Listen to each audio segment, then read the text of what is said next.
appreciate finishing up last week with the Sermon on the Mount and finishing that up. And one thing I want to reiterate before we move on that I think is vital for us to keep in mind is that when he finished preaching, and remember the whole theme of the Sermon on the Mount was, I'm going to give you my kingdom's idea. It's not outward. It's not the old letter. It's the heart of the matter. You've heard it was said by them of old time this. Well, I'm saying to you this. It's in the heart. It's not just the going through the motions, which I'm afraid so many times today people, that's what they do with their religion. It's religion, not spirituality. It's not Christ living in them. And that's a problem. At the end of his lesson, Jesus finished speaking, and the immediate response of the people who heard him, they were astonished. They said he doesn't preach like the scribes and the Pharisees because he teaches like someone who has authority. Well, the reason he taught like someone who has authority is because he had authority. He was speaking what God wanted him to tell us. And that didn't end with the Sermon on the Mount. The lessons that we're going to be seeing as he begins his preaching in Galilee, that's lesson 8, the preaching in Galilee, and the things that he did. That's the same, he's still filled with that same authority. He's still teaching with the same sense of presence of God among us. In fact, remember, it was prophesied that he would be called Emmanuel, which means God with us. That presence was there. And if you ever read any of the stories of the apostles or any of the stories of those that followed him, it was palpable. They could feel his presence. In fact, John talked about it. That which our eyes have seen, which our hands have handled concerning the word of life. That's what we're telling you about. So I think it's important for us in the modern church, in the 21st century church, not to lose sight of that Jesus is real. He's not a story in a storybook. He's not a character. He's not somebody on a television show. He is God in human flesh among us. And guess what? He is still among us. Not physically, not in an earthly sense, but his spirit is among us as long as we walk in accordance with his will. And that's something we need to keep in mind. We can't lose sight of that and let it become a mundane day-to-day, well, I'm going to church tonight, let's check that off, and I've got to write out my contribution check, let me check that off, and then I've got to lead a prayer when I get you, I'm going to check that off, and we're going to sing a few songs, I'm going to check that. No. It has to be more than that. So as we study these things and we look at the lessons that he's teaching us, I want you to see the reality of who Jesus was. And even though it's not on the chart here, we've already talked about this cleansing the leper in Acts chapter 8. We're going to hit this very quickly because I think it illustrates so clearly who Jesus was. So let's begin in Matthew chapter 8, verse 1, and then we'll get to the 5 through 13 and Luke 7, 1 through 10.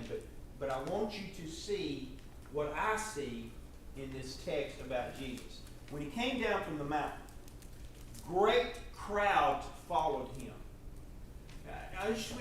Before we go any further, I want you to picture this. Okay?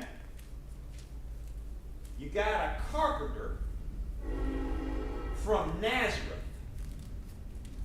Okay? That's kind of like saying a plumber from Coley. Okay? Just shows up. And he begins to preach and to teach, and the people are so impacted by his message. Not his outward appearance, not his physical presence, but his person, who he is, that they're drawn to him. And they follow him in great multitudes, large crowds. They want to hear what he has to say. He is impacting, his words are impacting lives and making a difference in people's lives. But he follows up his words with his actions. So watch what happens. And behold, a leper came to him and knelt before him, saying, Lord, if you will, you can make me clean. I want to stop before we read the next verse. Don't even look at the next verse yet. Step one, point one. What was the leper supposed to say? Unclean, unclean, stay back, stay away from me, I'm unclean.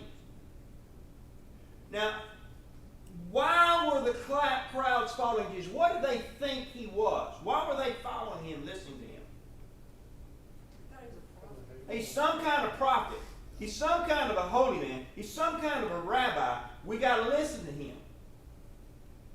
So here these crowds are following, and they see this leper coming to him, not saying, unclean, unclean, stay away from me, but kneeling down before him and saying, Lord, if you are willing, you can make me clean. Now, under the law of Moses, if you were touched by a leper, just touched, or if you touched a leper, what happened to you ceremonially?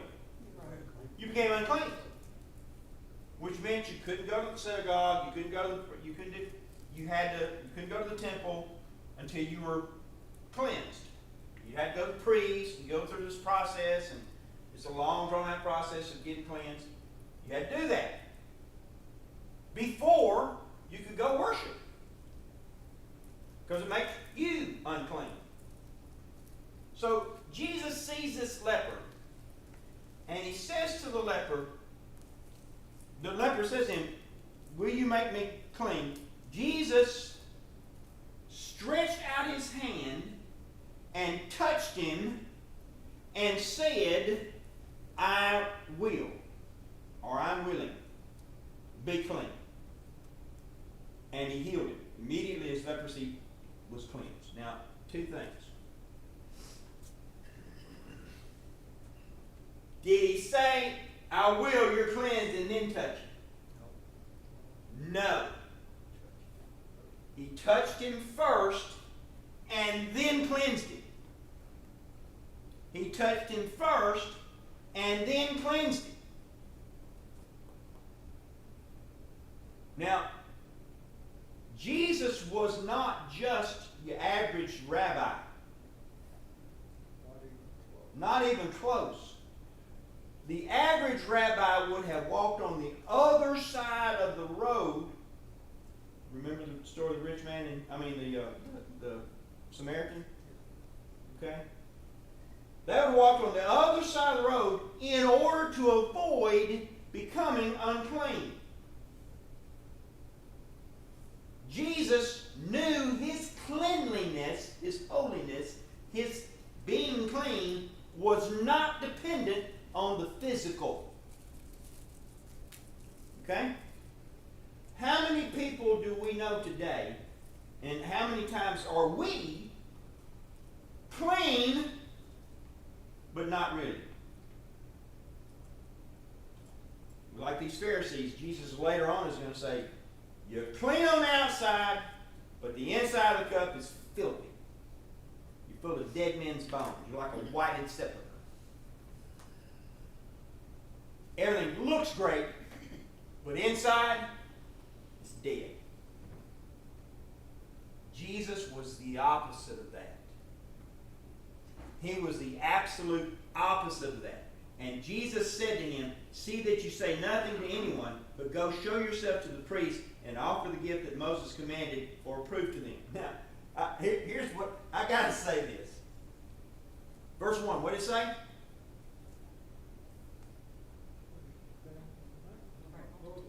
Great crowd, swallowed it.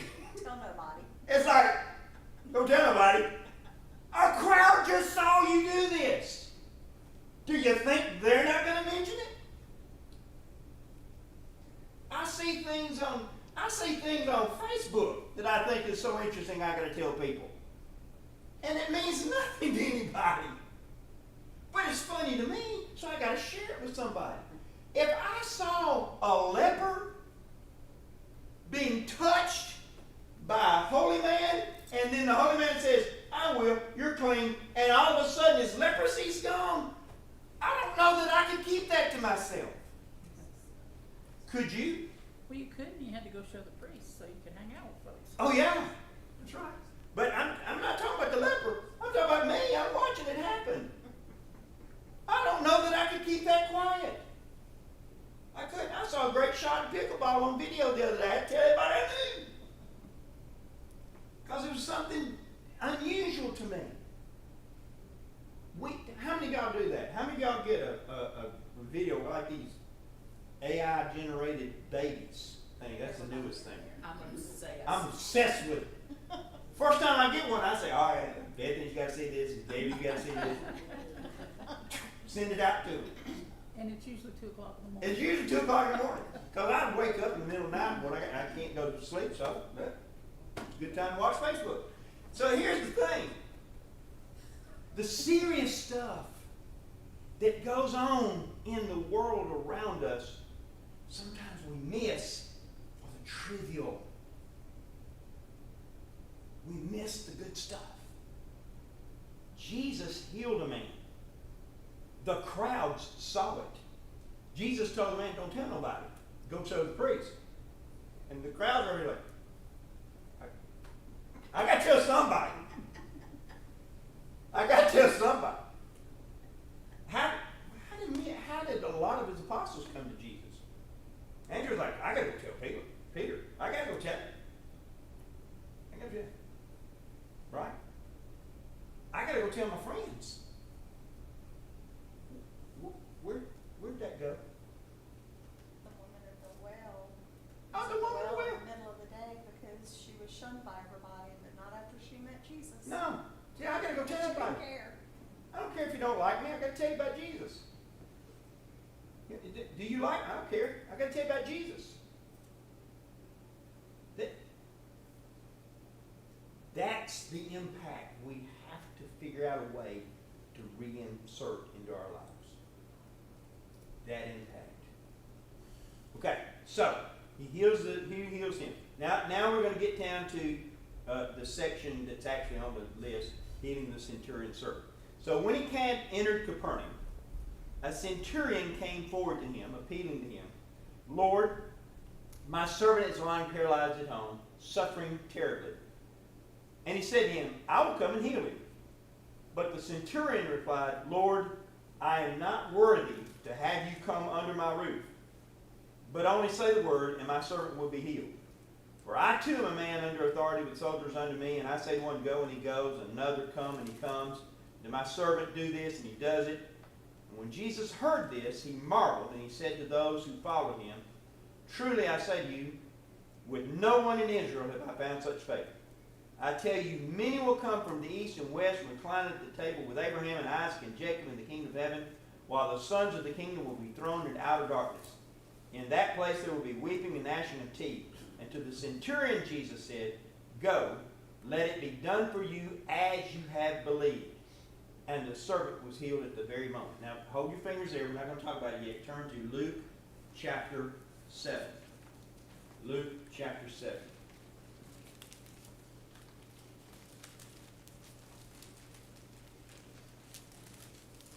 Verses 1 through 10. After he finished all his sayings in the hearing of the people, he entered Capernaum. Now, a centurion had a servant who was sick, and this is added information, and at the point of death. Not only was paralyzed and suffering greatly, but he was at the point of death, who was highly valued to him. When the centurion heard about Jesus, he sent to him elders of the Jews, asking him to come and heal his servant. And when they came to Jesus, they pleaded with him earnestly, saying, he is worthy to have you do this for him, for he loves our nation, and he is the one who has built us our synagogue. This is all new information we're going to get here in a minute. And Jesus went with them. And when he was not far from the house, the centurion sent his friends to him, saying, Lord, do not trouble yourself, for I am not worthy to have you come under my roof. Therefore I did not presume to come to you, but say the word, and let my servant be healed. For I too am a man set under authority with soldiers under me, and I say to one, go, and he goes, and another, come, and he comes, and my servant do this, and he does it. And when Jesus heard these things, he marveled at him, and turning to the crowd that followed him, said, I tell you, not even in Israel have I found such faith. And when those who had been sent returned to the house, they found the servant well. Now, several things we're going to piece together here. All right, so the servant was sick and at the point of death, paralyzed and greatly suffered. The centurion sent first to the leaders of the Jews to ask them to ask Jesus. Think about this. He loved their people, and he had built them a synagogue. What does that tell you about his knowledge of the Jewish culture? He knew a lot about it. He obviously knew a lot about it. Having known that much about it, what else did he know about the Jewish culture in regards to Gentiles coming into the house? Jews coming into the house of a Gentile. They weren't supposed to. Not supposed to. This Roman centurion, okay, in modern day times, think in terms of a major or a colonel in the army, high-ranking official, okay, says, I am not worthy for you, carpenter from Nazareth, to come into my house. He was also saying, I know good and well I'm a Gentile and you're a Jew and you're not supposed to come into my house. I know that. He was not just deferring to Jesus in that primary, he's deferring in several senses. One sense, he's deferring to him as a Jew. He's saying, I respect you enough to say, I'm not going to ask you to break your tradition. Folks, that's huge. That's huge. This man could have said, you come to my house now, I don't care. If you don't, the soldier will come get you and bring you to my house. Could he? Absolutely. At sword point? Absolutely. He didn't. He asked. And he said, I'm not worthy for you to come into my house. And here's the other thing. Just say the word, and my servant will be healed. You ain't even got to be there physically, Jesus. I know if you just say it, he'll be healed. He'll be healed. And go back to Matthew. Jesus turns to the crowd. By the way, have you noticed the crowd keeps following him when all this stuff is happening? And he keeps telling people don't say nothing about it, but the crowd's still there. What's going to happen to his fame? It's still going to spread. Because you know how to keep a secret? You can keep a secret with two people if one of them's dead. That's it. You can't keep a secret. Right? And he's asking multitudes of people who are watching miracles happen that have never happened before, hearing a man preach like nobody's ever preached before, telling them things about God's will and God's kingdom that they've been waiting on for centuries, and he's saying, don't tell nobody. That's not going to happen. That's not going to happen. Human beings are not wired up that way. We're going to tell somebody. We can't help it.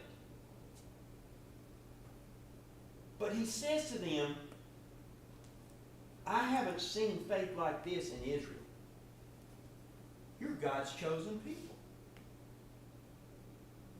You're children of Abraham, the father of the faithful. But you don't have the faith that this centurion has, this pagan, this idolater. Trusts me and believes in me more than you do. Listen carefully to the next thing he says. I tell you, many will come from the east and the west and recline at the table with Abraham, Isaac, and Jacob in the kingdom of heaven, while the sons of the kingdom will be thrown into outer darkness. Who's the sons of the kingdom? No, not then. This is before it. Jews. Jews. They're going to be cast out. Why? Because they're going to reject him. The Gentiles will accept him. Jesus is telling them here, right after the Sermon on the Mount, it ain't just about the Jews anymore. You're God's chosen people, but God's kingdom is for everybody, Jew and Gentile alike. They're going to come and sit at Abraham's table just like you are if you're faithful, and if you're not, you'll be cast out and they'll be there. Yes, sir. When Jesus came on the earth, then their job was fulfilled. The job of the Jews They was were no fulfilled. longer the chosen people of Israel. Well, they were the chosen people to get him here. Yeah. So he's here. Now that job's done. That job's done. All right, so. And the servant was healed at the very moment. He said, I believe all you got to do is say it. Say the word. He'll be healed. And Jesus said, all right, he'll be healed. Right then, instantly, the servant's healed. And everybody noted the time. They knew it. How many of y'all have ever watched, either on TV or in person, a faith healing? Does it look anything like that? That was a big production, isn't it? Huge production. And nobody's just saying, be healed. And you are. They don't do that. You know why? Because they can't. They can't. Jesus could. And did. With a word. With a word. All right, so now let's go to Luke, back to Luke chapter 7. I didn't mean to turn you back so fast. We're looking at verse 11 beginning. Luke chapter 7, verse 11.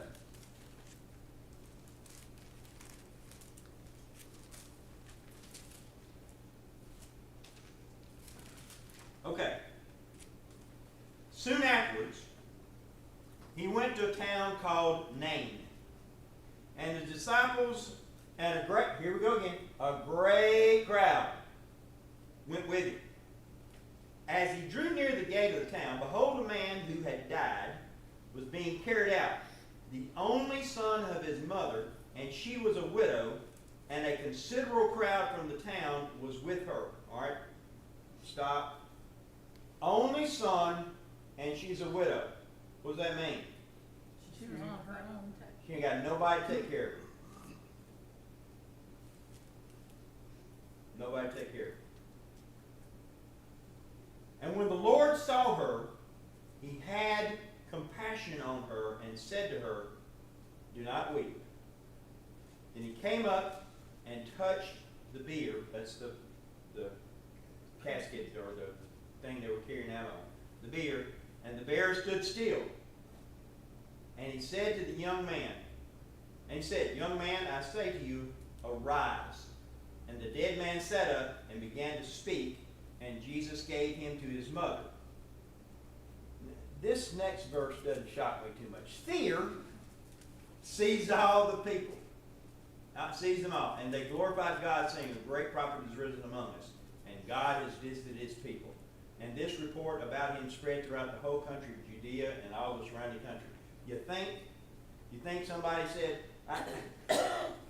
I was at a funeral the other day, and some preacher came up, tapped on the coffin, and said, hey, get up. And the guy in the coffin got up and started talking to us. Would that have an impact on you? And the woman didn't even ask for that. He didn't ask. She didn't ask. Jesus offered. Now, here's another thing. Jesus just came up to this town. He's just coming into town. The woman was a widow, and this was her only son. How did Jesus know that? Because he knew everything. Because he's God. He's Jesus. He was Jesus. He knew. He knew who she was. He knew what her needs were. He knew what her situation was. He knew what it needed to be done to help her. And he did it. Without being asked. Matter of fact, I always thought it was interesting. He stepped up to the bier and put his hand on it, and the guys that are carrying the pallbearers are like, what's he doing? And they stopped. They stopped. And he says, get up. Now, I will never forget my aunt, Glennie. She was one after my brother was named after. Told about a story. She was, you remember years and years and years ago, they used to do what they call sit with a person when they died. They didn't have embalming and all that stuff out in the country in particular. And it was her job to sit with someone who died. And they had them on a table in the parlor with a sheet over. And she said, in the middle of the night, she's sitting with the person. And y'all know that sometimes rigor mortis and something, this person's legs went straight up in the air and lifted that sheet up. And my Aunt Glennie said it didn't take her long to get out of that room. I can imagine. That probably terrified her. Okay? Now, you're at a funeral and the guy in the casket's dead. By the way, they're carrying him to be buried. So what has already happened? They've already been prepared. The body's been prepared. They know this. This is not, maybe he was not really dead. No, he was dead. He was obviously dead. Okay? To the point they're ready to bury him. All right? They've already prepared the body. Jesus walks up and touches him and says, young man, get up, arise. And he got up and he started talking. This is just, what's everybody doing here? Well, you're dead. No, I'm not. No, I'm not. And the message again, the multitude was there and they saw it, and fear seized them. I can see why fear would seize them. Because what kind of person has the power to tell the dead to wake up?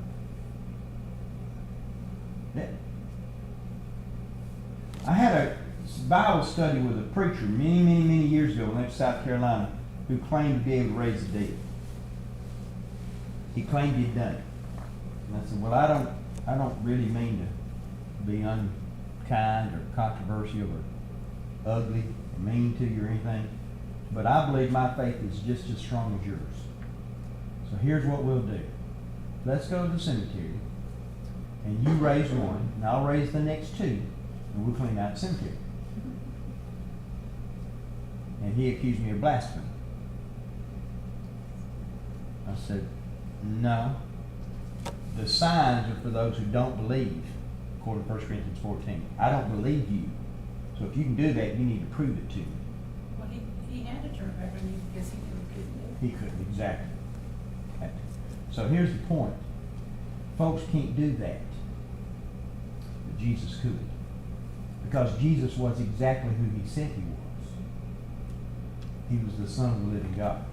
All right, so Let's go back to Matthew chapter 11. Now, just keep your finger in Luke 7 because we're going to come back to it. Matthew chapter 11, verse 2. And this is, we're having to go through a lot. Can you tell that I haven't talked in a little bit and I'm a little bit wound up? I'm sorry. Happens to me. I've got to get my teaching fix in every once in a while.